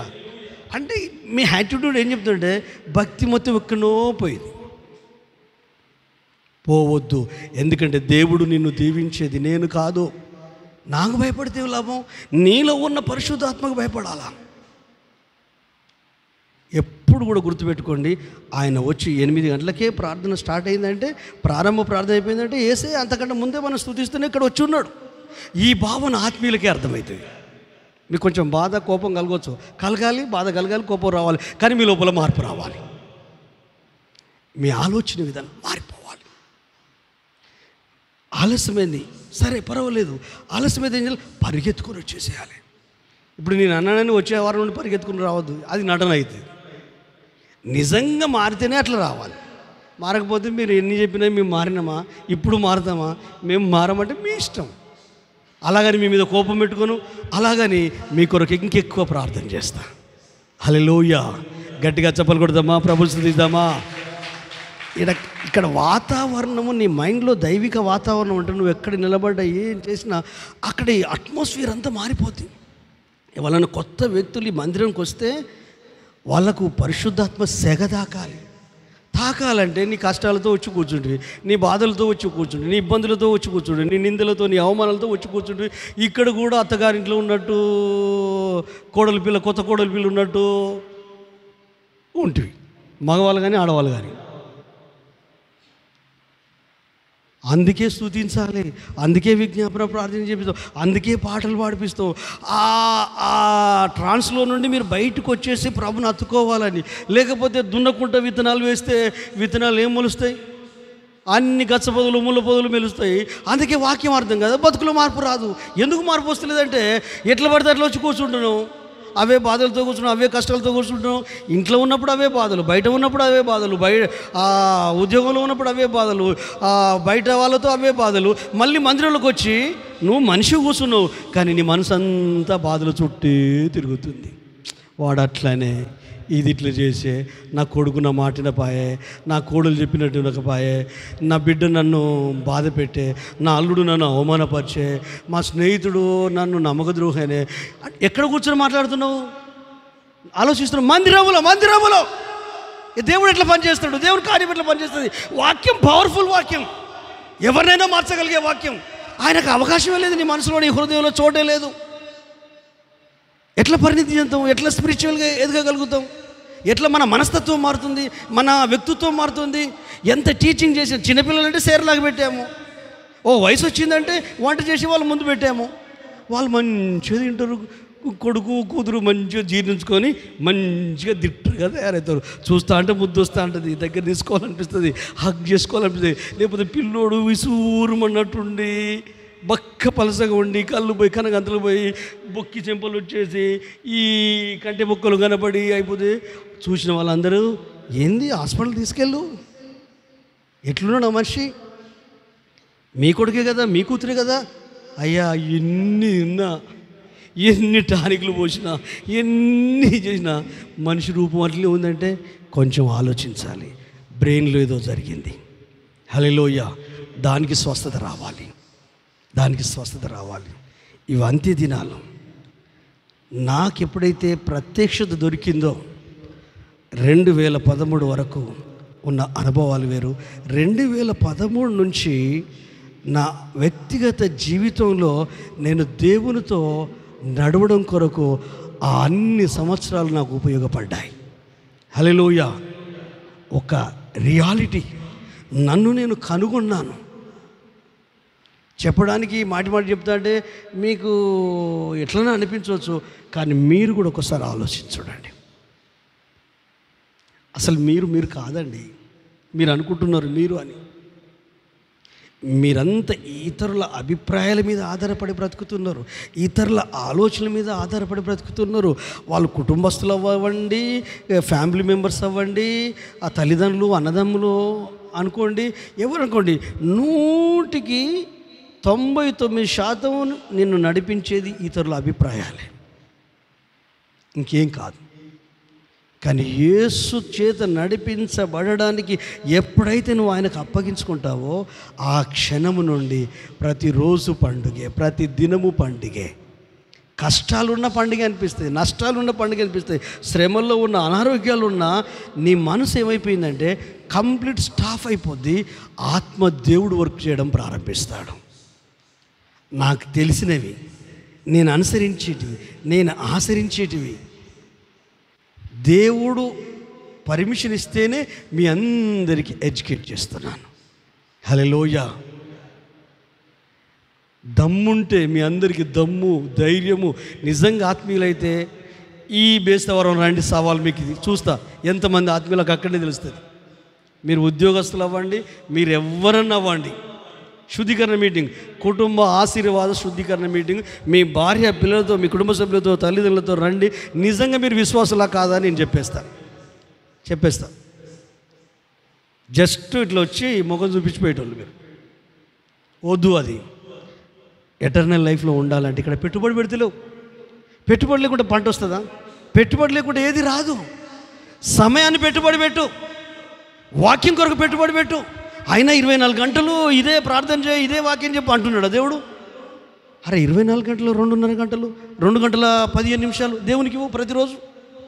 అది ఉదయం అవ్వు, సాయంకాలం అవ్వు, మధ్యాహ్నం అవ్వు, లేకపోతే మీకు సమయం దొరికిన కొద్ది 2 గంటల 15 నిమిషాలు ఈ రోజు నుండి మీరు దైవికంగా ఖర్చు పెట్టండి. బైబిల్ చదువుకోండి, ప్రార్థన చేసుకోండి, వాక్యం ధ్యానించండి, ఇతరుల కొరకు విజ్ఞాపన ప్రార్థన చేయండి. ఆ టైంలోనే కొత్త పాటలు నేర్చుకోండి, ఆ టైంలోనే కుటుంబ ప్రార్థన చేసుకోండి. కుటుంబ ప్రార్థన అంటే అది రెగ్యులర్గా చేయాల్సిందే, మళ్ళీ ఈ 2 గంటల 15 నిమిషాలలో కలపద్దు. వ్యక్తిగతంగా 10వ భాగము 2 గంటల 15 నిమిషాలు ప్రతిరోజుకు 24 గంటలకు. ఈ లెక్కలో చూస్తే రోజు మీటింగ్ పెట్టినా మీరు రావచ్చు 1 గంట. నాకు ఎన్నో మీటింగ్లు పెట్టి నేర్పించాలని ఉంది. బ్రతుకున్నప్పుడే, ప్రత్యక్షత దొరికినప్పుడే చాలా విషయాలు మీకు నేర్పించాలని ఉంది. కానీ ఎవరికన్నా ఆశ ఉంటుంది అనుకుంటే ఆశ ఉన్నోళ్ళు కనిపిస్తలేరండి. ఈ రోజు వరకు పెద్దలు కనిపిస్తలేరు, చిన్నలు కనిపిస్తలేరు, యవనస్తులు ఎవరు కనిపిస్తలేరు. బయట ఈ విషయాలు ఎక్కడ మీకు దొరికాయండి? ఏమైనా పరలోకం గురించి చెప్తారు కానీ భూమి మీద యేసుతో కలిసి ఎలా నడవాలి చెప్పరండి. రైట్ నో నువ్వు కుటుంబంలో ఎలా ఉండాలి, ఫ్యామిలీలో ఎలా ఉండాలి, సమాజంలో ఎలా ఉండాలి, సంఘంలో ఎలా ఉండాలి, అసలు నీతో నువ్వు ఎలా ఉండాలి, ఇవి నేర్పిస్తే వచ్చేవి కాదు. అవకాశం ఇచ్చినప్పుడు దేవుడు మాట్లాడుతుంది వాటిని. కనుక మీకు ఒక మాట చెప్పాను, గుర్తుందా? గత వారం పోయినా, మీకు నచ్చినా నచ్చకపోయినా, ఇష్టం ఉన్నా ఇష్టం లేకపోయినా నా మీద గౌరవాన్ని, ఇష్టాన్ని పెంచుకోండి. నేను చెప్పే ప్రతి మాట పవర్ఫుల్గా ఉంటుంది. మనిషి నచ్చకపోతే ఆ మనిషి ఎన్ని మంచి విషయాలు చెప్పినా ఎక్కదండి. నేను అది అనుభవంతో చెప్తున్నాను. ఇప్పుడు మా అమ్మ నాన్న నన్ను మస్తు ప్రేమిస్తారు, కానీ వాళ్ళ మీద గౌరవం ఉండకపోయేది. నేను తండ్రినైనాక గౌరవం వచ్చింది వాళ్ళ మీద. అప్పుడు వాళ్ళు చెప్పిన ప్రతి మాట నేను వినడం ప్రారంభించాను. అంతకుముందు నా దృక్పథం మొత్తం మారిపోయింది. ఎనలేని ప్రేమ కలిగింది. మమ్మీ మీద ప్రేమ కలిగింది, డాడీ మీద ప్రేమ కలిగింది. వాళ్ళు నన్ను ఎట్లా పెంచారో ప్రేమ కలిగింది. వాళ్ళను బాధ పెట్టే పని ఏం చేయలేదు, దైవికంగా ఇబ్బంది పెట్టే పని ఏం చేయలేదు. వాళ్ళు ఇబ్బంది పడుతూ ఉంటే చెప్పేది, అరే 3 కొడుకులు రా, నువ్వు పోషించడం ఏంటి, నువ్వు ఖర్చులు చూసుకోవడం ఏంటి, ఆ 2 కూడా పోషించాలంటే అమ్మ మేము పాలులాగా పంచుకోవద్దు, నెల ఒక రోజుల దగ్గర, నెల ఇక్కడ, నెల అక్కడ, ఇట్లా వద్దు. వాళ్ళు ఇవ్వగలిగితే ఇవ్వలేకపోతే నేనే మీరు బ్రతికినంత కాలం పోషిస్తాను. అసలు వాళ్ళ గురించి పట్టించుకోలేకపోయేది. ఎప్పుడైతే నా అనుభవంలోకి వచ్చిందో, ఇప్పటికీ వాళ్ళు చనిపోయి ప్రభు దగ్గర ఉన్నారు, కానీ ఇప్పటికీ వాళ్ళని గుర్తు చేసుకుంటా. మా మమ్మీని గుర్తు చేసుకుంటా, రోజుకు ఒకసారి అయినా మా డాడీని గుర్తు చేసుకుంటా. వాళ్ళు వెళ్ళిపోయారని కాదు, వాళ్ళ ఆలోచనలు ఇక్కడ వదిలిపెట్టి వెళ్ళిపోయారు. వాళ్ళ స్వభావాన్ని ఇక్కడ వదిలిపెట్టి వెళ్ళిపోయారు, వాళ్ళ గుణగణాలను ఇక్కడ వదిలిపెట్టి వెళ్ళిపోయారు. వాళ్ళు చనిపోయిన ఫీలింగ్ నాకు కలగదు. నా గురించి ఆలోచించింది, మా కుటుంబం గురించి ఆలోచించింది, నన్ను కాపాడుకోవడం కొరకు వాళ్ళు చేసిన ప్రయత్నాలు అవన్నీ గుర్తొస్తాయి. మరి దేవుడు చేసింది మీకు అర్థం కావాలంటే చెప్పే వ్యక్తి మీద గౌరవం ఉండాలి. కంటికి కనిపించే వ్యక్తిని, తల్లిని, తండ్రిని, స్నేహితుడిని, సేవకుడిని ప్రేమించలేని వ్యక్తి, ఆ స్నేహితుడు, ఆ తల్లిదండ్రులు, ఆ ఫ్యామిలీ, ఆ భార్య భర్త గౌరవం ఉంటే అంటే మీకు లేదని అనుకోకండి. గుమ్మడికాయ దొంగ భుజాలు పుచ్చుకోవద్దు. అంటే మీకు వాక్యం అర్థమైతే లేదు, మార్పు వస్తలేదంటే మిస్టేక్ ఏంటి, వాటిని కొంచెం లొసుకులేమని ఉంటే చెప్తున్నా, నా స్వీయ అనుభవాన్ని చెప్తున్నా, ఏదో కథలు చెప్తలేను. దేని మీదనైనా మీకు ఇష్టం ఉంటే, ఇష్టం ఉన్నది రుచి ఉంటుంది. ఇష్టం ఉన్నది దాని కొరకు ఎంత సమయం అన్నా వెచ్చిస్తాం, పెట్టుబడి పెడదాం. అదే ప్రభు ఇష్టం ఉంటే, ప్రార్థన ఇష్టం ఉంటే, ఆరాధన ఇష్టం ఉంటే, ఆత్మ ఇష్టం ఉంటే, పరలోకం ఇష్టం ఉంటే, నీ సమయం మీ ఆత్మీయ జీవితంలో, మీ అంతరంగంలో ఆయన కార్యం జరగబోతుంది. హల్లెలూయా. అందరం కళ్ళు మూసుకుందామా, దైవికంగా ప్రభు కృప మీద ఆధారపడదామా, పరిశుద్ధాత్మ దేవుని సహాయం తీసుకుందామా. Hallelujah, hallelujah. Praise the Lord, praise the Lord. ఒక్కసారి నీ రక్షణ జీవితాన్ని జ్ఞాపకం చేసుకుంటావా సహోదరి, సహోదరుడా? క్రీస్తులోకి వచ్చిన జీవితాన్ని ఒక్కసారి జ్ఞాపకం చేసుకుంటావా? ఏలియాలాగా దేవుడు ఎన్నుకున్నట్టు నిన్ను ఎన్నుకున్నాడు, నిన్ను రక్షించుకున్నాడు. నీ ద్వారా ఎన్నో కార్యాలు నీ గృహంలో జరిగాయి, నీ ఇంట్లో జరిగాయి, ఇతరుల జీవితాల్లో జరిగాయి. ఆత్మీయంగా నువ్వు ఎదగడం మాత్రమే కాకుండా నీ కుటుంబం కూడా ఆత్మీయంగా, ఆత్మలో, వాక్యంలో, ప్రార్థనలో, ఆధ్యాత్మిక విషయాల్లో ఎదిగింది. కానీ ఏం జరిగిందో తెలియదు. యెజబెల్ లాంటి వ్యక్తి హల్లెలూయా సవాల్ చేసిందేమో, సమస్య రూపంలో, రోగం రూపంలో, ఇబ్బంది రూపంలో, పిల్లల రూపంలో, ఆర్థిక ఇబ్బందుల రూపంలో, అప్పుల రూపంలో, అనారోగ్యం రూపంలో, అది ఏదైనా పర్వాలేదు, ఒక్కసారి నువ్వు వెనక్కి వెళ్ళి చూడు. రెండు తలంపుల మధ్య ఉన్నావా? ద్వంద్వ వైఖరితో ఉన్నావా? రెండు ఆలోచనల మధ్య ఉన్నావా? అలాంటి వ్యక్తులను సరిచేసి బలపరిచి క్రీస్తులో నిలబెట్టడం కొరకు పరలోక మహిమను దించాడు ఏలియా. అలాగూ ఎంతో మందిని నీవు ప్రభు సన్నిధిలో నిలబెట్టావు, అలాగూ ఎంతో మందిని నువ్వు ధైర్యపరిచావు, ప్రోత్సహించావు, బలపరిచావు. యేసు ప్రభుతో వారి జీవితాలు అంటుకట్టావు. వాళ్ళు నీ కుటుంబ సభ్యులు కావచ్చు, వాళ్ళు నీ కట్టుకున్న భార్య భర్త కావచ్చు, నీ స్నేహితులు కావచ్చు, నీ కుటుంబ సభ్యులు కావచ్చు. వాళ్ళు ప్రభులో నిలబడ్డారు, మహిమలో నిలబడ్డారు, అభిషేకములో నిలబడ్డారు, రక్షణలోకి వచ్చారు, పరిశుద్ధాత్మలోకి వచ్చారు, సంఘ సహవాసములో ఉండి ఆయన నామాన్ని మహింపరుస్తూ దీవించబడుతూ ఇతరులకు దీవెనకరంగా మార్చబడ్డారు. నువ్వు సువార్త చెప్పిన వాళ్ళు, నీవు యేసుక్రీస్తు గురించి మాట్లాడిన వాళ్ళు, అవే కార్యాలు నీ జీవితంలో జరుగుతున్నాయి. అవే కార్యాలు ఇప్పటికి కూడా చేయడానికి సమర్థుడు, ఇప్పటికి కూడా చేయడానికి సమర్థుడు. అడుగుతావా? ప్రభుని అడుగుతావా? ప్రభు, నా ఆధ్యాత్మిక జీవితంలో నేను వెనుకబడిపోయాను, ప్రార్థన జీవితంలో వెనుకబడిపోయాను, మందిర జీవితంలో వెనుకబడిపోయాను, నా మనసు, నా ఆలోచన పూర్తిగా వెనక్కి వెళ్ళిపోయింది, తిరోగమనం అయిపోయింది, ఆత్మీయ స్పృహను కోల్పోయాను, ఆ యొక్క దేవుని సన్నిధిని విడిచిపెట్టాను, దేవుని కృపను వదిలిపెట్టాను. ఎలాగైతే యోనా దేవుని సన్నిధి నుండి పారిపోతున్నాడో అలాగూ నేను పారిపోయాను.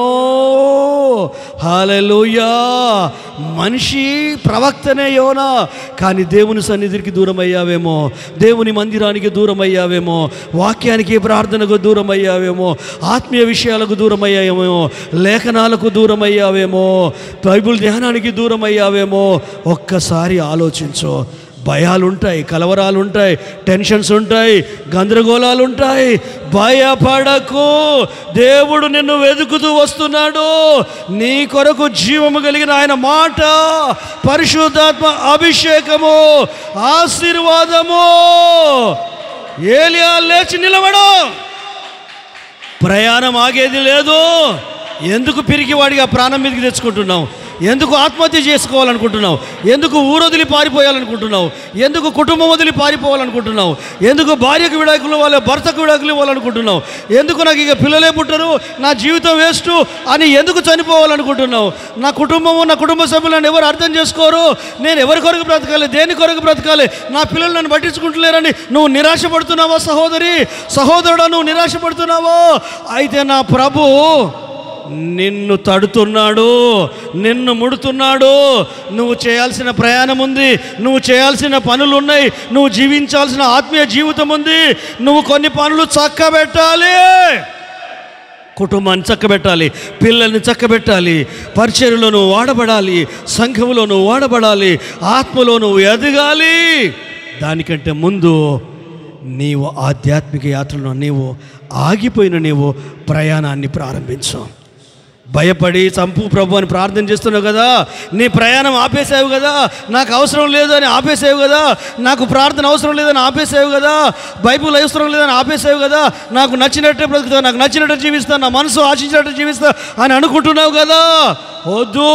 దానివల్ల నష్టము, కష్టము, బాధ, నిరాశ, సాతానుడు 7 దయ్యాలను నీ కుటుంబం మీదకి పంపుతాడు, నీ శరీరంలోనికి పంపుతాడు, నీ గృహంలోనికి పంపుతాడు.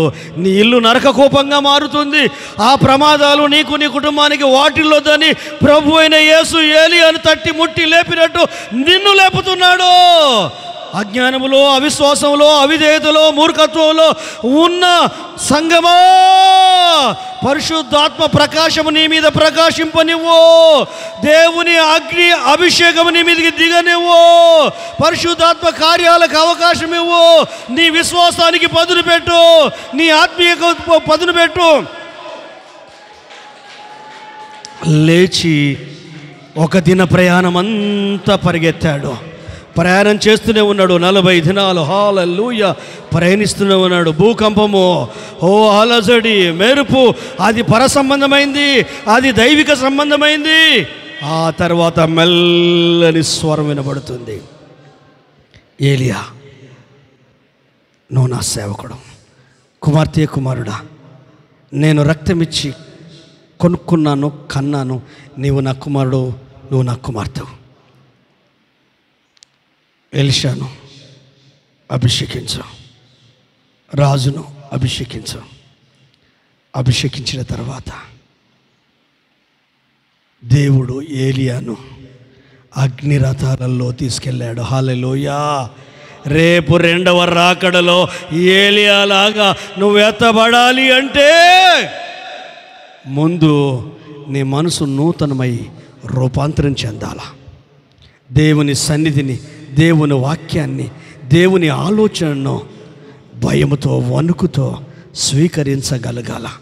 ఈ భౌతిక పరిస్థితులను చూడకు. లోకము, లోకం పోకట, ఈ లోకంలో ఉన్న అధికారాలు, హోదాలు, స్థితిగతులు, ఈ లోకంలో ఉన్న ఇమేజ్ ఏదైతే ఉందో ఆ ఇమేజ్ మనకు అక్కర్లేదు. మనుషులు ఇచ్చే ఇమేజ్ మనకొద్దు, లోకమిచ్చే ఇమేజ్ మనకొద్దు, డబ్బిచ్చే ఇమేజ్ మనకొద్దు, జ్ఞానం ఇచ్చే ఇమేజ్ మనకొద్దు, ఈ లోకంలో ఉన్న ప్రజలు ఇచ్చే ఇమేజ్ మనకొద్దు. యేసయ్య ఒక ఇమేజ్ని ఇచ్చి వెళ్ళాడు. ఆయన సారూప్యమే ఇమేజ్ అంటే, రూపమే.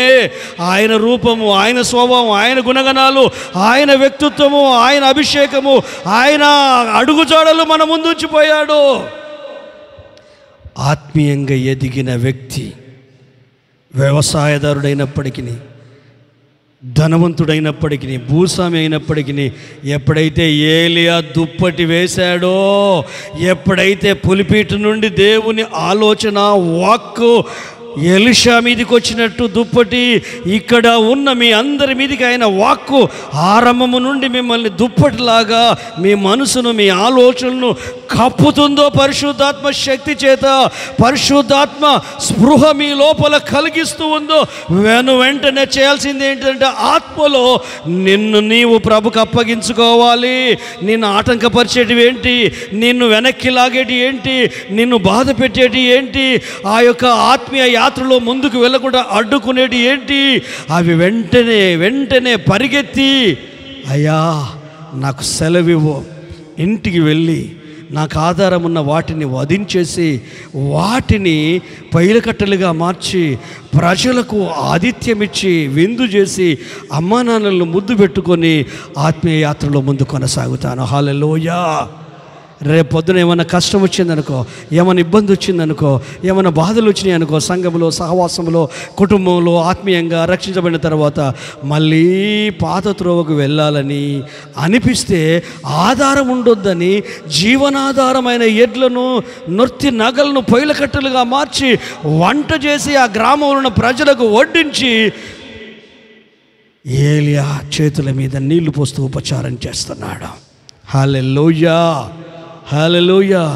దీని కంటిన్యూషన్ మనము 2వ ఆదివారపు ఆరాధనలో మనము ధ్యానిస్తాం.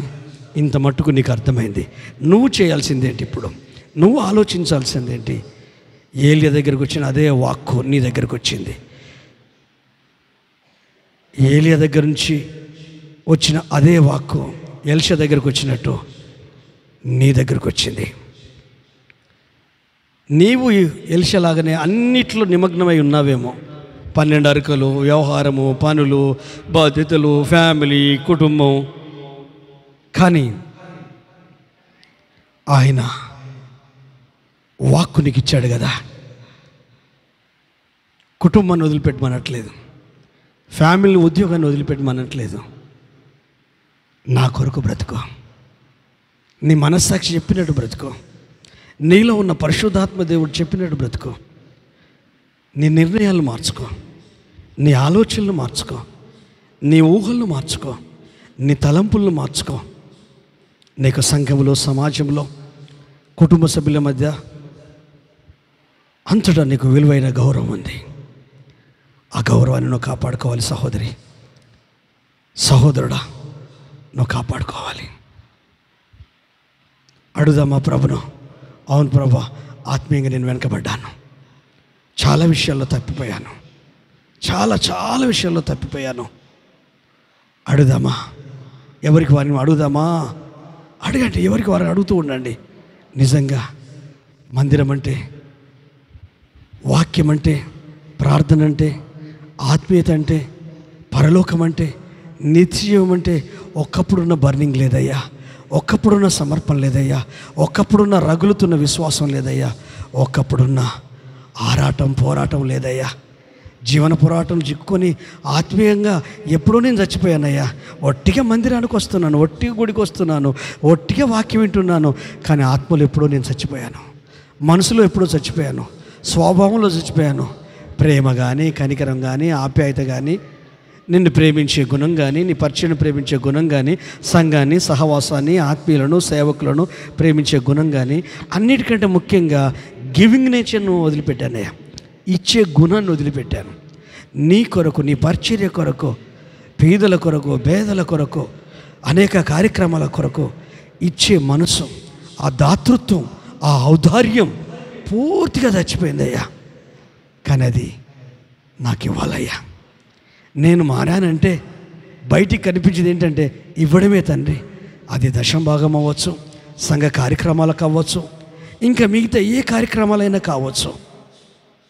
వర్ధిల్లిన కొలది, దీవించిన కొలది, ఆశీర్వదించబడిన కొలది లక్షల రూపాయలు, వేల రూపాయలు, వందల రూపాయలు నా మీద, నా కుటుంబం మీద ఖర్చు పెట్టుకోగలుగుతున్నాను. కానీ నా ప్రభు పరిచర్యలో ₹1 ఖర్చు పెట్టలేకపోతున్నాను.